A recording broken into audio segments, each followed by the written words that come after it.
I just want to give you a little inside look at Easy Video Suite.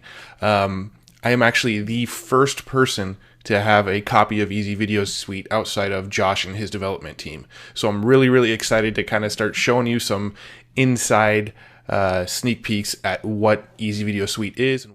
What you're looking at here is the actual dashboard inside Easy Video Suite. It's quite a nice, clean design, improved over the previous design. One thing you'll notice over here is I do have 39 videos in here embedded on 9 sites with almost 15,000 plays. So I have been playing with Easy Video Suite quite a bit. And this is what it looks like inside of the settings of Easy Video Suite. This one is basically a step-by-step instead of the previous Easy Video Player where you log in and you just see a long page of settings and you just scroll down forever going through all the settings. Now it's just kind of a step-by-step process where you can pick the settings that you want and go from there.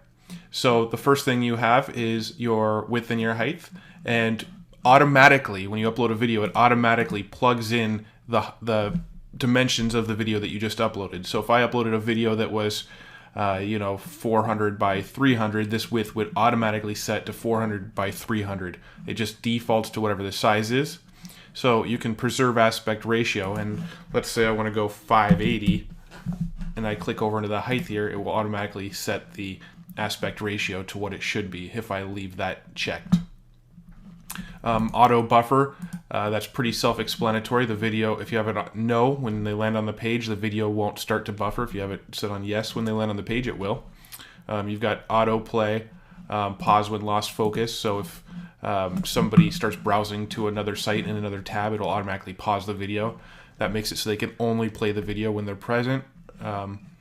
User-related image, this is just kind of the image that shows up on the video when the video hasn't started playing yet, and it actually pulls an image from the video automatically if you don't set anything. So the image you see right here on my screen is an image that it just pulled from the video, similar to what YouTube does, where YouTube pulls an image out of the video for you.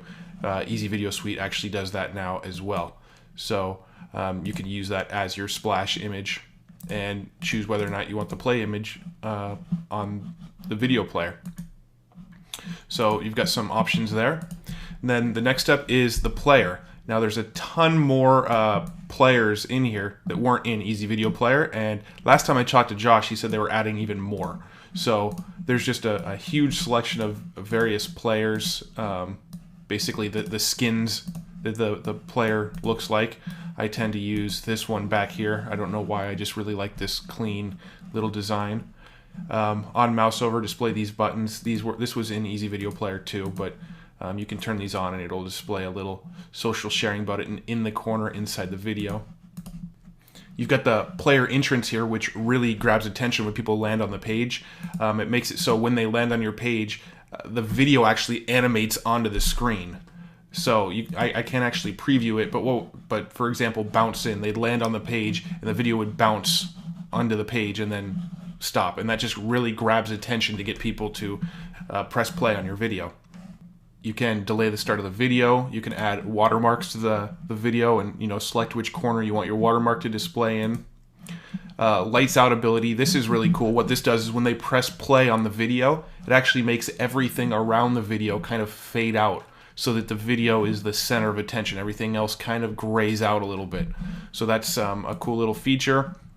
Password protect this video. You hit yes and you can select a password, and then when they go to press play on the video, they'll have to enter a password before it'll let them watch. So you can actually provide content to people just using Easy Video Suite. You just put a little password protection on there and give the password to only people on your email list or whatever. And yeah, you can protect videos that way. So the next options I'm going to look at are the frames. You can see he's added some really cool frames, an iPhone frame, a tablet frame, an iMac. I believe, I'm not sure what this is. Maybe is this supposed to be a laptop? I'm not sure. But he's got a bunch of different cool frames here that you can play with. A little chalkboard theme, different stuff like that. So those are cool. These little borders that he's added add a real cool effect to it. Now, this was in the previous one where there was a little bar below the video. You can turn on this bar and have sharing buttons, but as you can see, he's just added a ton of sharing buttons. You can actually change the color of the bar now, add a custom color. This is all kind of new here. So let's make it a blue bar, and let's say we want to allow people to share it on Facebook. Well, I could just take this Facebook thing, drag and drop it, and then it's going to ask me what URL I want to share and a title that's going to say on Facebook. You can add Google +1, drag and drop it. It's going to ask the URL that you're going to share when they click on it. Tweet, same thing. It'll ask for the tweet that that's going to go out when they click that button.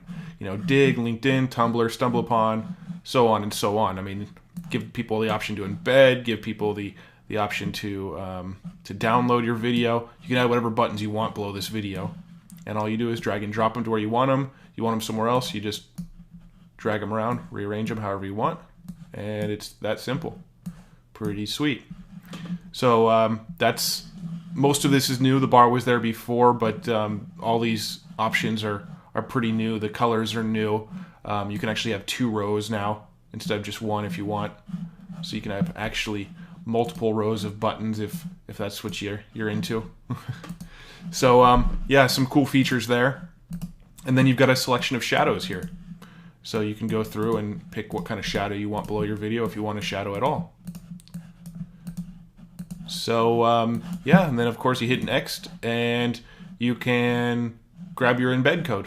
So you click no, just save, or if you want to add events to the timeline, you can click yes, and it'll go to the next screen, which is events, which are things like adding buy buttons or opt-in forms inside the video or around the video. Those are what events are. And